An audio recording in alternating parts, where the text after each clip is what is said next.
BJP के वरिष्ठ नेता और बड़े चुनावी रणनीतिकारों में शुमार नितिन नवीन को छत्तीसगढ़ लोकसभा चुनाव में प्रदेश प्रभारी नियुक्त कर दिया गया।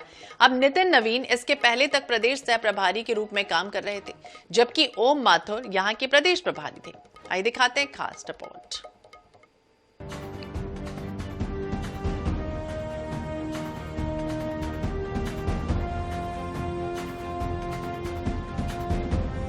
छत्तीसगढ़ विधानसभा चुनाव में सह प्रभारी के रूप को देखते हुए पार्टी ने उन्हें इस बार बड़ी जिम्मेदारी सौंपी है। गौरतलब है कि बिहार भाजपा के दिग्गज नेता किशोर सिन्हा के बेटे नितिन नवीन राजनीतिज्ञ और सामाजिक कार्यकर्ता हैं। बांकीपुर से वो 4 बार विधायक चुने जा चुके हैं। वे भारतीय जनता युवा मोर्चा के राष्ट्रीय महासचिव रहे हैं। वे पहले भी बिहार सरकार में मंत्री रह चुके हैं। कुछ दिन पहले ही उन्हें पुनः नीतीश मंत्रिमंडल में जगह मिली है। उनके अनुभव को देखते हुए उन्हें छत्तीसगढ़ का प्रभारी नियुक्त किया गया है। नितिन नवीन को नई जिम्मेदारी दिए जाने पर छत्तीसगढ़ भाजपा ने स्वागत किया। साथ ही कहा कि उनके अनुभव से प्रदेश की 11 की 11 सीटें जीतेंगे। भारतीय जनता पार्टी एक संगठनात्मक दृष्टि से एक जीवंत संगठन है।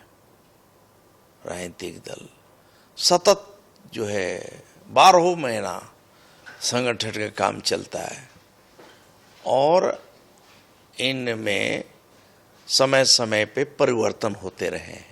तो नितिन नवीन जी और ओम माथुर जी तो साथ में ही काम किए ना, मिलके।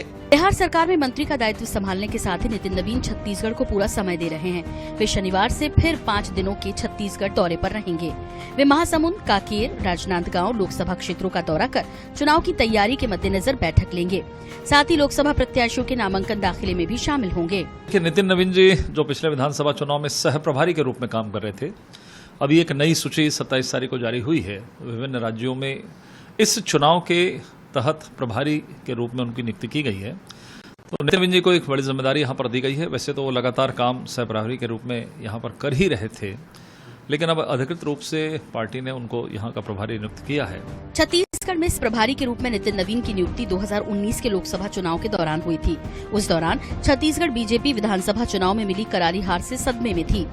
तभी से नितिन नवीन ने कार्यकर्ताओं को एकजुट करना शुरू कर दिया था। 2023 के चुनाव में ओम माथुर और नितिन नवीन की रणनीति से खोई हुई सत्ता फिर से हासिल हुई। अब लोकसभा चुनाव में एक बार फिर इस क्षमता की परीक्षा होगी। रायपुर से INS 24/7 के लिए स्वप्निल गौरखेड़ी की रिपोर्ट।